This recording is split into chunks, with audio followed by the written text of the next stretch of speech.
Dans ce numéro des Rendez-vous Experts, nous allons mettre en lumière l'engagement de BNP Paribas Cardiff aux côtés de ses assurés les plus vulnérables. Et pour en parler, j'ai le plaisir de recevoir Anne Cavalière. Bonjour Anne. Bonjour. Alors Anne Cavalière, je rappelle que vous êtes responsable de la Philanthropie France au sein de la direction Impact et Innovation de BNP Paribas Cardiff. Et les abonnés de ce podcast se souviennent parfaitement de notre dernier entretien qui portait sur le partenariat avec l'Institut Imagine. Voilà, exactement. Donc, je suis dans cette cellule qui a donc été nouvellement créée il y a maintenant 2 ans.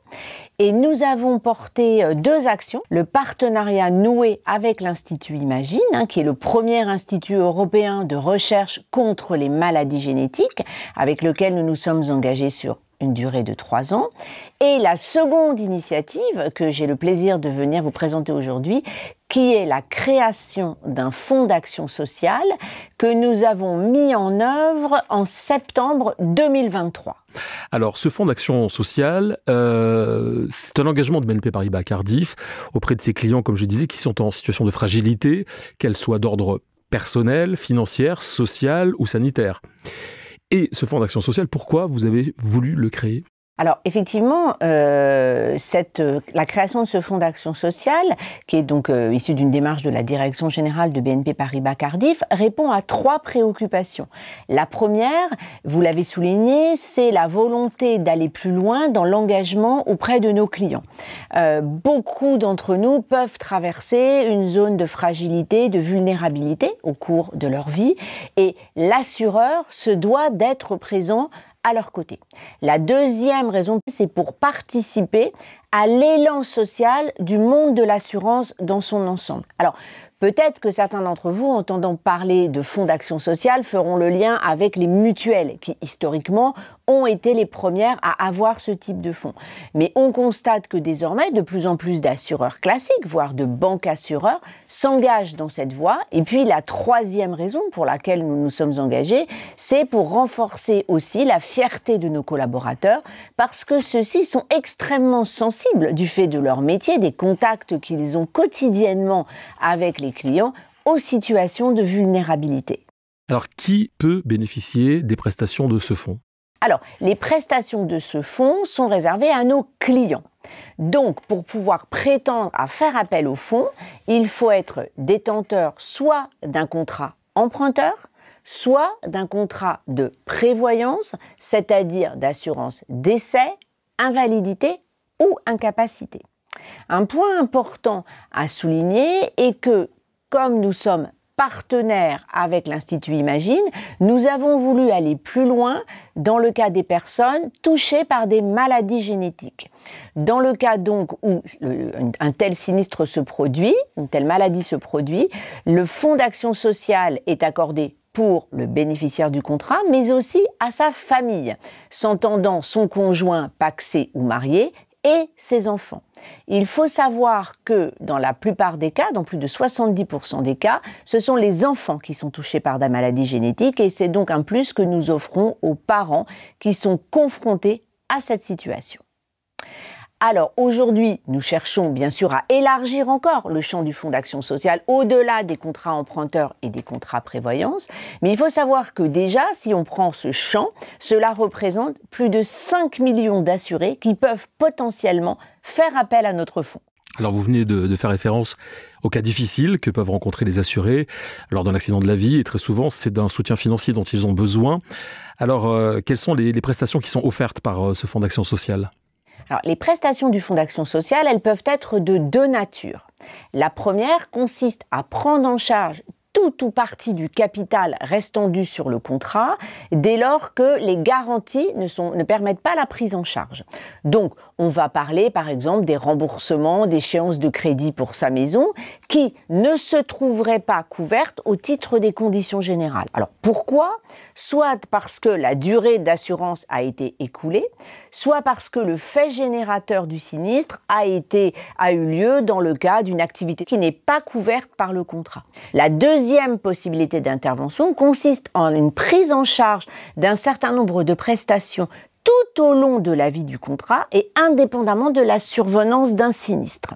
Alors, il peut s'agir de la prise en charge de frais de transport, il peut s'agir de la prise en charge de frais hôteliers, de la prise en charge d'aides psychologique, d'aménagement de la maison ou de tests permettant de mettre en exergue certaines maladies. Je vais aller plus loin dans le cas pratique, si je puis dire. Si, par exemple, vous avez un enfant atteint par une maladie génétique qui nécessite la présence d'une AVS à ses côtés, et cela engendre des frais importants, nous pouvons prendre en charge une partie des frais occasionnés par cet auxiliaire. Si vous-même êtes touché par une maladie qui nécessite un aménagement de votre habitat, nous pouvons prendre en charge tout ou partie de certains appareillages. À noter un point extrêmement important, c'est que les prestations interviennent une fois dans la vie du contrat. Je vais me mettre à la place d'un client en situation de fragilité. Comment je peux solliciter l'aide de BNP Paribas Cardif et comment sont accordées les prestations ? Le comment, il est extrêmement important et nous y avons porté une attention particulière. Pourquoi ? Parce que dans une situation de vulnérabilité, le fait de devoir remplir des formulaires, d'envoyer des papiers, des dossiers, peut être un frein à la demande de l'aide. Et on sait qu'un certain nombre de personnes en situation de difficulté ne demandent pas les aides auxquelles elles ont droit. C'est la raison pour laquelle nous avons voulu faire quelque chose d'extrêmement simple qui se résume en quelques clics. Donc, la porte d'entrée et le site cardiff.fr, qui est le site à destination de nos clients en France. Ensuite, vous avez un onglet « Contact », puis « Comment m'aider dans mes démarches » et vous arrivez directement sur cette page. Cette page vous permet d'imprimer un formulaire que vous remplissez à la main, de joindre quelques documents demandés, et j'insiste sur quelques documents et non pas une tonne de documents, et vous envoyez l'ensemble du dossier sous enveloppe cachetée à BNP Paribas Cardif à l'adresse postale habituelle. Comment le dossier va-t-il être statué ? Nous réunissons une commission mensuellement, pluridisciplinaire, de façon à garantir l'objectivité et l'équité dans les décisions qui sont prises, et celle-ci, en fonction des données qui lui sont présentées à propos du client, va statuer sur le cas particulier de ce client en accordant ou en n'accordant pas la prestation. À noter que dans la mesure où nous voulons aller vite, être rapide, si un dossier arrive alors que la commission vient de passer, nous pouvons tout à fait réunir une commission ad hoc afin de le traiter.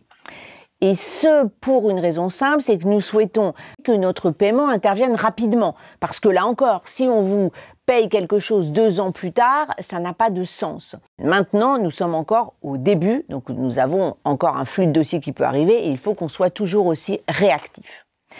Nous avons pour l'instant traité à peu près 20-25 clients et donc à date, nous arrivons à bien tenir nos engagements et nous avons maintenant un vrai enjeu pour faire connaître ce fonds qui est nouveau et donc d'en faire connaître l'objet, les modalités au plus grand nombre. Alors justement, ce podcast, vous le savez, Anne Cavalière, est à destination des partenaires CGP courtiers de Cardiff. Quel rôle peuvent-ils jouer justement dans ce dispositif ? Pour moi, leur rôle, il est simplement essentiel. C'est-à-dire que eux connaissent d'un côté leurs clients, avec leurs besoins et leur situation personnelle, et ils travaillent en partenariat avec un assureur dont ils connaissent le fonds d'action sociale et les conditions d'accès. Donc je dirais qu'ils sont les mieux placés pour inciter les clients dont ils pensent qu'ils peuvent avoir accès au fonds et leur dire de remplir le dossier et de s'adresser à nous. Et je pense que ce fonds d'action sociale, il est de nature à renforcer justement encore le partenariat que nous entretenons parce que nous allons ensemble encore davantage épouser la cause du client, nous adapter au client, aider le client dans les moments difficiles, ce qui est le rôle du partenaire et ce qui est le rôle de l'assureur. Donc je vois là une occasion encore unique de renforcer nos liens au service du client. Vous avez donc déjà traité une vingtaine de dossiers depuis le déploiement de ce fonds. Quels sont vos objectifs, quelles sont vos perspectives dans les mois qui viennent ? Nos perspectives, elles sont de 2 ordres. La première, vraiment, j'insiste, c'est faire connaître le fonds au plus grand nombre. Et donc là, nous avons beaucoup d'actions à mener.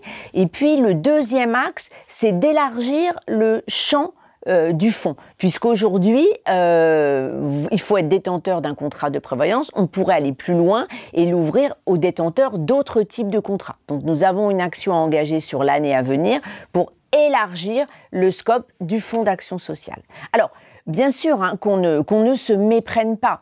L'action que nous avons en faveur de nos clients, elle n'est pas nouvelle. Nous avons, un certain nombre d'entre nous, œuvré depuis des années dans des comités clients pour traiter la situation de clients en difficulté et nous avons, bien sûr, dans certains cas, aidé des clients au-delà de ce que prévoyaient nos conditions générales.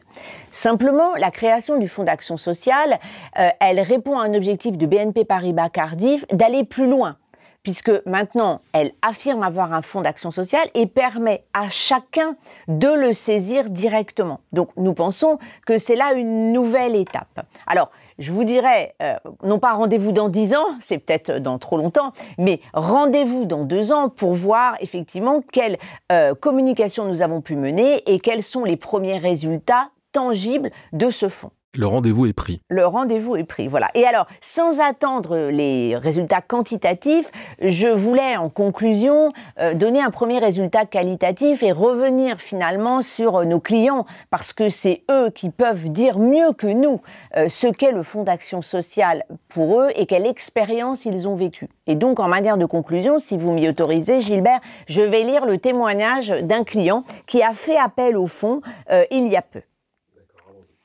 Alors, ce monsieur nous écrit le courrier suivant. Papa d'un enfant plein de vie atteint d'une maladie rare, nous avons pu bénéficier d'une aide exceptionnelle via le Fonds d'action sociale. Nous apportons un coup de pouce financier dans notre combat quotidien. Les personnes en charge de notre dossier ont fait preuve d'une écoute bienveillante et d'une compréhension totale de notre situation personnelle tout au long de leur accompagnement dans les démarches à réaliser. Les équipes ont été d'une réactivité exemplaire puisqu'il s'est écoulé à peine 2 mois entre la prise de contact et l'accord de la commission, nous permettant ainsi de bénéficier rapidement de cette aide financière exceptionnelle. Encore merci. Comme on l'a dit au tout début de cet entretien, il faut parler de ce fonds d'action sociale comme il faut parler de l'Institut Imagine. Et pour cela, je voudrais que vous rappeliez où trouver les informations concernant le fonds d'action sociale sur le site Cardiff FR. Tout à fait. Donc l'accès se fait par le site cardiff.fr sur la page d'accueil Contact et ensuite vous aider dans vos démarches. Et vous trouverez la page du Fonds d'action sociale avec l'ensemble des documents le présentant et les éléments à transmettre à l'assureur. C'est donc extrêmement simple. Merci beaucoup Anne Cavalière d'être venue nous parler de ce fonds d'action sociale. Et je vous dis donc rendez-vous, j'espère avant 2 ans, mais au moins dans 2 ans pour faire le premier bilan. Merci beaucoup Merci, Gilbert. à bientôt. Merci. Et merci à vous d'avoir suivi ce nouveau numéro des Rendez-vous Experts. Alors si vous avez aimé ce podcast, partagez-le, commentez-le et n'hésitez pas à nous faire part des sujets que vous aimeriez que nous abordions ensemble. Vous pouvez le réécouter sur les comptes Cardiff, YouTube, LinkedIn et Twitter et sur les plateformes Apple Podcasts, Spotify et Ocha.